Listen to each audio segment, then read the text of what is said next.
Dear students, today I am going to teach you how you should write agree and disagree essay. In other words, I am going to provide you templates for writing agree and disagree essay. What you need to do at first you have to read the questions. Read the questions, understand the questions, and having understood the questions and having read the questions, you have to generate subtopics for writing your agree and disagree essay. Why you need to generate subtopics? If you do so, it will help you to stay on track. Let me make you understand. If you are going to travel to any unknown city without doing the proper research, investigations about that particular city, having reached that city, you will face several difficulties. What I mean here, after doing the research of that particular city, of that unknown city, if you pay visit there, you will face, you will feel easy to travel in that city. That's why before writing essay, you need to generate certain subtopics. And after generating certain subtopics, you will have to explain each subtopic step by step, step by step. If you do so, it will help you to stay on track.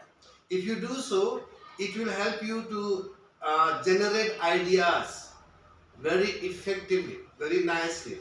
So the most important thing is that at first read the questions and invest at least 5 minutes, minimum 3 minutes, maximum 5 minutes for generating subtopics. Okay. And when you begin to generate subtopics in IELTS exam, you don't have to write the subtopics in main paper. You can ask for rough paper with invigilators. Invigilators means the persons who go to conduct IELTS exam. You can simply raise your hand. Excuse me, sir, would you please provide me, rough paper? In the rough paper, you can mention, subtopics. And after that, you should begin to explain. The most important thing you should keep in mind is that at first generate subtopics, and having generated subtopics, at first you have to write the introductory paragraph. What do you mean by introductory paragraph? You have to give the introduction. In introductory paragraph, you have to paraphrase the questions. And what do you mean by paraphrase? Paraphrase means, according to Oxford Dictionary, the ability of converting difficult sentences into easy sentences so that ordinary readers also can understand what you are going to write or what you have written. That is called what? Paraphrase. At first you have to paraphrase the questions in IELTS writing task 2 also, in IELTS writing task 1 also. And after that, what you need to do, after that, when you see here, after that, see here, paraphrase the questions in your own words. Paraphrase the questions in your own words. When you begin to paraphrase the questions, you don't have to write, you don't have to copy the sentences of examiner. Do not copy the question. Do not copy the questions. Use synonyms. If there is tiny word, use synonyms when you begin to paraphrase. If there is one word, people say that expression, you can write, it is believed that. Okay. If there is large words, you can write innermost when you begin to paraphrase. Do not copy the questions. Or you have to paraphrase. Fully address the main points of the questions. Mention your thesis statement. Fully address the main points of the questions. Mention your thesis statement. And having paraphrased the questions, you have to write thesis statement. And what do you mean by thesis statement here? Thesis statement means the key points of your essay. For example, Where should children live? In village area or in city area? Write essay on this topic. Okay. Different people say where children should dwell for their growth. Some people opine they should live in village area, whereas a number of individuals believe that they should live in city area. This is called what? Paraphrase. And in my opinion, children should spend their rest of life in sophisticated city areas because in such places they can get educational as well as economical opportunities. Okay, educational and economical opportunities. This is the what thesis statement. Okay, children should live in city area as they can get leading schools and later on after completing their educations they can get multifarious companies where they can get highly paid job. Okay, this is what thesis statement. Thesis statement means key points of the essay. On the basis of thesis statement that you have mentioned in IELTS writing task 2, readers, your examiners can expect what to expect in body paragraph 1 and body paragraph 2.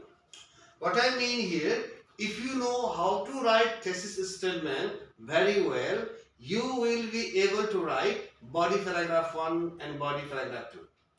Now let me explain once more what you have written in thesis statement. The same thing you have to explain in body paragraph 1, in body paragraph 2.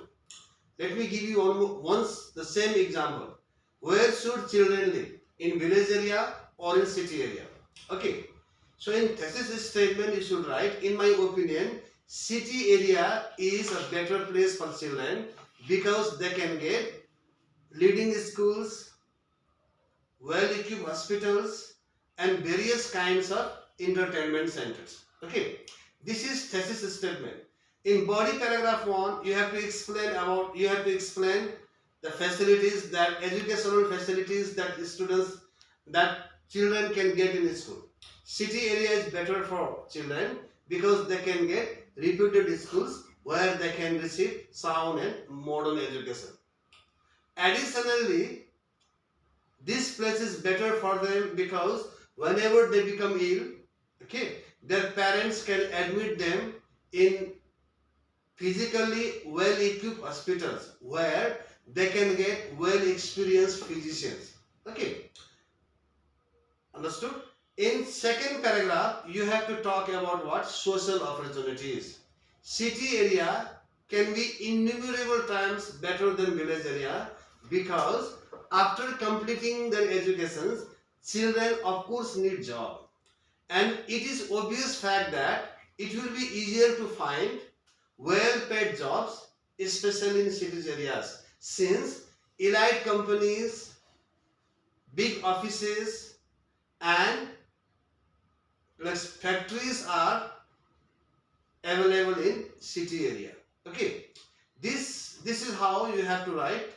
I mean, at first, after mentioning thesis statement, you have to explain what you have written in thesis statement in body paragraph 1, in body paragraph 2. If you know how to write thesis statement, you will feel easier to write body paragraph 1 and body paragraph 2. Are you getting me, dear students? Yes or no? Of course, yes. Now, after paraphrasing the questions and after writing thesis statement, you have to write body paragraph 1 and body paragraph 2. Okay. Before that, here, give your opinion. I completely agree, I strongly agree, I strongly disagree, or I partially agree. Okay. You can write this kind of statement. If you completely agree, I completely agree. If you strongly agree, I strongly agree. I partially agree. You can write any kind of statement. Now, in body paragraph 1, as you begin to write body paragraph 1, at first it is better to use linking words to commence with. in Nepali, suru garnu parda. To commence with, you have to give comma. To begin with, you can give comma. To start with, you can give comma. And there are other templates also that I am going to teach you in the days to come. At first, in body paragraph 1, you have to write topic statement. And what do you mean by topic statement? Here, topic statement means the main points of the essay, the central point of the essay. Topic statement means the central point of the essay that you should write at the beginning of sentence. And having written topic sentence, you should explain the topic sentence by giving reasons. And how many reasons you should give? You should give 2 reasons. Okay. At first, you should write topic statement, and after that, introduce the main. After that, introduce the main supportive point. After that, introduce the main supportive points. And having written topic statement, you have to support the topic statement by giving reasons. Here, fully develop your idea with why, how. Fully develop your idea, how. How can you say that there is strength in your logic? Why? Why is there strength in your logic? How? You have to write sentences logically. I mean, you should give the reason. You should give why it happens, how it happens. And after that, give an example to support your point. Always you should give example in body paragraph 1 and body paragraph 2. So, city area is better for children. Okay. For example, they can get leading schools where they can get veteran teachers. Okay. For example, okay. And whenever you have to give for example, okay, you can use for example or for instance. And after that, you have to conclude this point.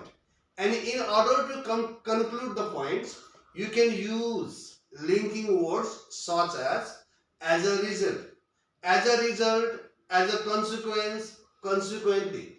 As a result means parinam swarup. Consequently, parinam swarup. As a consequence, parinam swarup. You have to use this kind of expressions. Okay. And coming to the next point, body paragraph 2. And what you need to write in body paragraph 2 in agree and disagree essay. Okay. Whenever you begin to write agree and disagree essay, and if you oppose the statement that you have written in body paragraph 1, here you can write on the other hand, arko tira. Here you can write on the contrary, arko tira. Here you can write however, arko tira. Again you have to write topic sentence. Topic sentence means the central idea of the paragraph.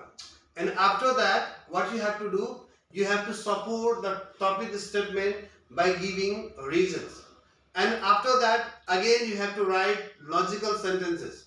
And whenever you have to give the reasons, in the above sentence, if you have written for instance, in the next sentence you write for example. In both paragraph, please don't write for example, for example. In one paragraph write for instance, in another paragraph write for example. Okay. And next, conclude this point with this point. As a result, as a consequence, consequently. Whenever you have to conclude your points, you can use this kind of linking words. As a result, as a consequence, consequently, thus, hence, you can write. And last but not the least, I am going to teach you how you should write conclusion in agree and disagree essay. So here, in conclusion, you can write. If you don't want to write in conclusion, you can write to conclude. But after mentioning in conclusion, you have to give comma. If you don't want to write in conclusion, you can use this also, to conclude. You have to give comma. To sum up, you have to give comma. Summing up, you have to give comma. To recapitulate, you have to give comma. You can use any one expression. Okay. Summing up, to sum up, to conclude, in conclusion, and after that you have to give comma. And after giving comma, you can write it can be reiterated.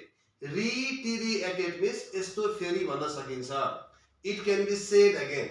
It can be reiterated that, and after that what you need to do, restate the main points of thesis statement. What you have written in introductory paragraph, in thesis statement, same thing you have to write here. You don't have to use the same words, you have to use synonyms. Restate the main points of thesis statement and restate the topic sentence of body paragraph 1 and body paragraph 2. Okay, restate. I say the same thing but using different language. You have to paraphrase thesis statement and body paragraph 1 and body paragraph 2 whenever you begin to write conclusion. Writing conclusion is very easy task. You don't have to be very creative. What you have mentioned in body paragraph 1 and body paragraph 2, same thing you have to write. So dear students, today I have taught you how you should write agree and disagree essay. Okay, and dear students, if you like my teaching style and if you want to join my online and offline class, you can give me a call in my WhatsApp number. And at last, I humbly request you to subscribe my channel and hit the bell icon so that you never miss any update. Thank you for watching this video. Bye bye. See you in next video.